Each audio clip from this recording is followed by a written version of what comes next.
What is going on, guys? Welcome back to Talking Jets with Tigo. My name is Tigo, and welcome to my YouTube channel. If you guys are new here, hit the subscribe button. We do daily New York Jets content, and some other NFL stuff are in the works, so get excited for that. If you haven't hit the like button, hit it. It helps us beat out the YouTube algorithm and get these videos out to more people. And last but not least, guys, the comment section has been going absolutely insane. You guys have shown up and showed out, and you've been commenting on all of the videos, and I really appreciate it. That's why I make these videos, is for the comment section, is to have the dialogue, and I greatly appreciate everybody who leaves a comment on any one of my videos. Let's hop right into today's content. So today we're going to be talking about two good, two bad, two ugly, and two absolutely great things that we saw from the New York Jets at Green Bay. Fantastic win, 27-10. Let's just hop right into today's video. The first good thing that I want to talk about is going to have to be the special teams, right? I think the special teams, the only reason that they're not in the great section is because there were other things that happened in this game outside of the two special teams stops that I considered great. It was hard to put them in great and to take the things that were in great out to put it into good. And that's why the special teams is here. When you take it into consideration, Michael Clemens stopping a punt, absolutely fantastic. Quinnen Williams blocking a field goal. And I even forgot to mention that Will Parks picked up that block punt and took it in for a touchdown. The special teams is a unit that I criticized heavily after the 53-man roster cut. I criticized Brant Boyer and his decision to keep Justin Hardy, to keep Jeff Smith, instead of guys that I felt were better athletes and could probably do the positions that they're being replaced with on the 53-man roster at a higher level with good coaching. I was wrong, and I've said it before, and I'll say it again. Brant Boyer, I'm sorry. There's a reason he's a special teams coordinator, and I'm not. And that was more evident, I think, today that we've got a really, really good guy when it comes to special teams coordinator here in-house for the New York Jets. Moving on, let's talk about the second good thing that I saw, and I think that was Mike LaFleur. I said this in one of my earlier videos. I honestly and truly believe that Mike LaFleur called as close to a flawless game as possible. And I truly, truly mean that. Now, did the team execute his game plan perfectly? No. You can see that this offensive line is still trying to gel and get used to playing with one another. You saw the struggles under center and with dropped passes and different things like that. So even though the offense couldn't get going in certain aspects, that's not because I feel like Mike LaFleur wasn't scheming up and calling good plays. I think he was, and I think the team failed him versus him failing the team. We've got a good one in Mike LaFleur, and it's a problem because other teams are going to want to hire him to be their head coach sooner rather than later, and we've got to hope that our quarterback coach is good enough to be our offensive coordinator once we replace him, because Mike LaFleur is going to get head coaching offers sooner rather than later. Let's go to the bad, and I think the first bad has to be Zach Wilson's performance through the air. Now, I mentioned this in yesterday's video. I'm not saying that Zach Wilson is bad or anything like that, but you got to criticize your quarterback when he doesn't do things at an exceptionally high level. 10 of 18 is just not good enough. That's a 55% completion percentage, and that's just not good enough. Now, he was sacked twice, so there's two misses right there. One of them I'm going to give him is his fault. He held on to the ball too long. The other one was, Dwayne Brown failing to pick up the edge rusher after Conklin took him all the way around.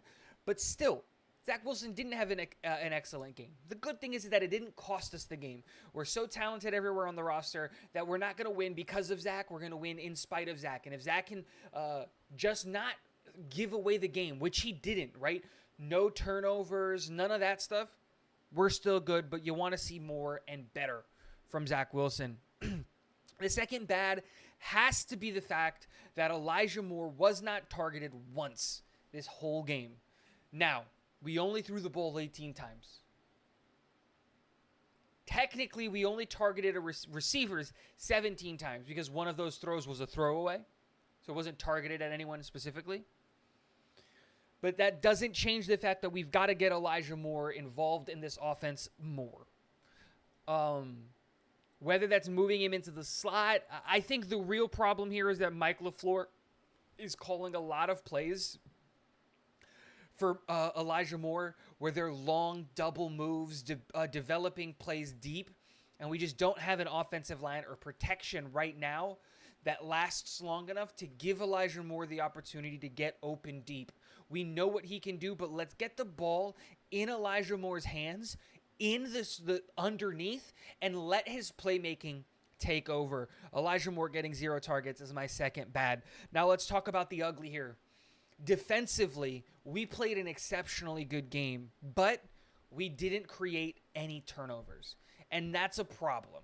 And I'm grasping at straws here for ugly things because I couldn't really find anything. But when you have a dominant performance like you do in this game, you have to have some type of turnover, whether that's forced fumble. We were hitting the quarterback an absolute massive amount, Quinnen Williams with 6 total pressures, JFM with 4, Sheldon Rankins with 3, Bryce Huff with 2. We got 19 pressures the whole game, and we couldn't force a fumble or a strip sack or anything like that. You got to be better there. The other part of it is pass breakups. We got 4 pass breakups, 3 of them coming from Sauce Gardner. We had 5, actually, because there's one that they're not crediting here to C.J. Mosley. He should have a pass breakup. But again, we're not getting an interception. And so while I understand that they're not the most important thing, turnovers and winning the turnover battle is only going to be able to help you win football games, especially if it doesn't have to come from the special teams. So that's going to be one of my bads. And my second bad is Bryce Huff's snap count. Not Bryce Huff.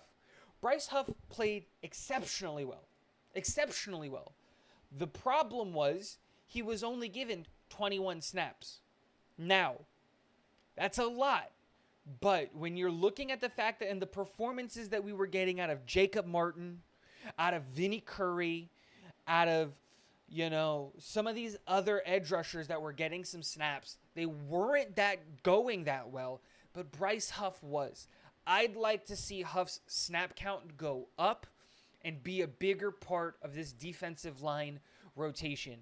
I would actually be cool with benching one of these edge rush. Once JJ comes back, I would be cool of running an edge room straight up of just Jonathan Franklin Myers, Carl Lawson, Jermaine Johnson, Bryce Huff, and then Michael Clemens, like straight up. I'd be okay with benching and possibly even cutting one of these other edge rushers that you think might slip through waivers to keep on the practice squad so that maybe we can elevate a different player, a different dynamic playmaker or something like that at maybe a different position on the football field. It's an interesting thought, but I think Bryce Huff has played exceptionally well, and the fact that his snap count isn't that high is something that I'm not going to say that's concerning because it's not, but I do want to see more of Bryce Huff.